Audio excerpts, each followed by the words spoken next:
Si vous êtes comme moi et que vous visionnez souvent des tutoriels dans le domaine de l'équipement photo, des tutoriels qu'on retrouve sur YouTube ou ailleurs, ou encore si vous parcourez des blogs, encore une fois dans le domaine des équipements photo, inévitablement vous avez entendu à maintes reprises les deux maximes suivantes. La première, le meilleur équipement photo est celui que vous avez déjà entre les mains. La deuxième, il est impératif de bien connaître son équipement photo. Alors aujourd'hui, je veux vous raconter ma redécouverte de l'automne de cet objectif-ci et j'ai constaté que je le méconnaissais et que je le sous-estimais. Voilà donc ce qu'on examine maintenant.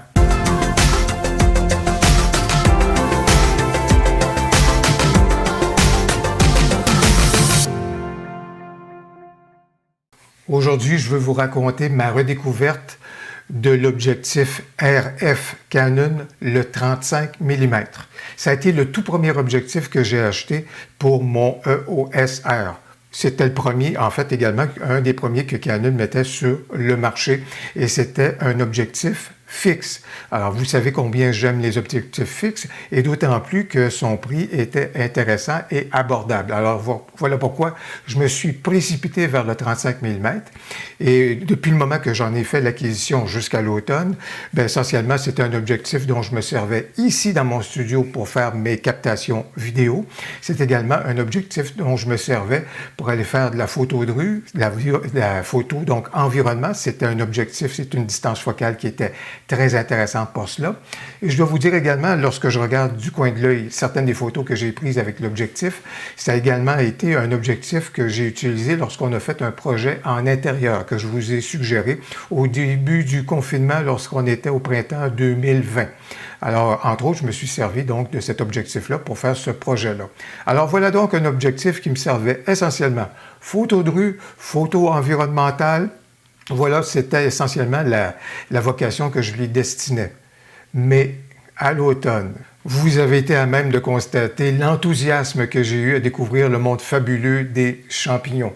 Et surtout, j'ai produit des vidéos pour vous montrer comment réaliser des champignons lumineux. Alors, j'ai beaucoup aimé les réalisations donc de ces, non seulement des vidéos bien sûr, mais des photos de champignons lumineux. Mais la première fois que j'ai capté des champignons, j'avais un objectif fixe de 50 mm. Et je voulais me rapprocher davantage des champignons pour les prendre en photo, mais je n'avais pas dans mon esprit un objectif macro pour ce faire. Jusqu'à temps que je me souvienne que mon objectif 35 mm RF de Canon, on avait dit que c'était un objectif macro. Voilà qu'il y a de quoi surprendre parce que comme distance focale pour un objectif macro, c'est plutôt inusité. Ça permet quand même une espèce de grand angle là, qui n'est pas inintéressant.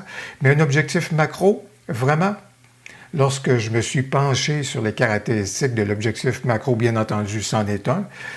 Bien sûr, pour les puristes au niveau de la macro, ce qu'on aime moins, c'est le fait que ça n'a pas un ratio de 1 pour 1. Évidemment, avec le rendu de l'objectif, ça a un rendu de 1 pour 2. Alors, des fois, on apprécie un peu moins. Et ce qu'on apprécie beaucoup, non seulement c'est le 1 pour 1, mais des fois, lorsque ça peut être magnifié à 2 pour 1, là, c'est extraordinaire. L'AOA, entre autres, un objectif macro qu'on vient de sortir pour le RF 90 mm avec une magnification donc de 2 pour 1. Or, dans ce cas ici, par contre, c'est un 1 pour 2 au niveau donc du ratio. Par contre, là où est-ce que le 35 mm en perd au niveau du ratio, il en gagne au niveau de la distance minimale avec le sujet. Parce qu'au niveau de la distance minimale avec le sujet, on est capable de se coller sur celui-ci encore 0,17 mètres. Et cette distance minimale a été fort utile parce que comme vous avez pu voir dans la vidéo que j'ai faite sur la réalisation des champignons lumineux, on travaille souvent dans des espaces qui sont très étroits. On est obligé de se coller sur notre sujet. On n'a pas nécessairement d'espace de dégagement. Alors si j'avais eu un objectif macro plus classique de 90 mm, par exemple, à l'endroit où j'ai travaillé pour faire ma vidéo, je n'aurais pas été en mesure de le faire. Alors c'est pourquoi le 35 mm avec sa distance focale et surtout sa courte distance au niveau du sujet m'a rendu de précieux services. C'est vraiment une belle redécouverte que j'ai faite à l'automne. À partir du moment que j'ai fait cette redécouverte-là, que j'ai compris le rôle accru que l'objectif pouvait jouer au niveau de ma photographie, et particulièrement ma photographie soit de proximité ou encore macro, l'objectif est resté collé à mon EOS-R dans bien des circonstances à l'automne. Alors vous le savez, j'ai pu faire plusieurs beaux projets. Vous avez pu faire notamment également je vois des éléments, je vous présente quelques photos un peu plus rapprochées là, que j'ai pu faire avec cet objectif-là, juste pour vous montrer sa belle capacité donc à se rapprocher des sujets.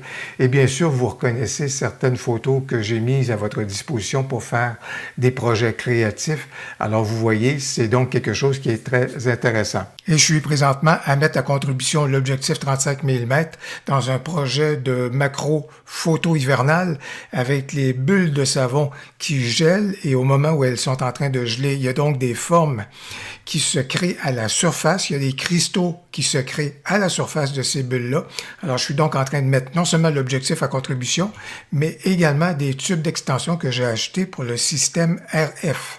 Alors je voulais donc joindre mon témoignage pour donner vie à la maxime qui dit « Le meilleur équipement est celui que vous avez entre les mains », mais ce qui importe, c'est de le connaître et de le comprendre, de connaître ses caractéristiques, ses forces et ses faiblesses et ses possibilités. J'espère que vous avez aimé la vidéo et je me tourne vers vous et je vous pose la question, est-ce que vous aussi, vous avez eu une pièce d'équipement que vous avez méconnue ou que vous sous-estimiez? Faites-nous en part dans les commentaires, j'ai bien hâte de vous lire. Au plaisir, à la prochaine!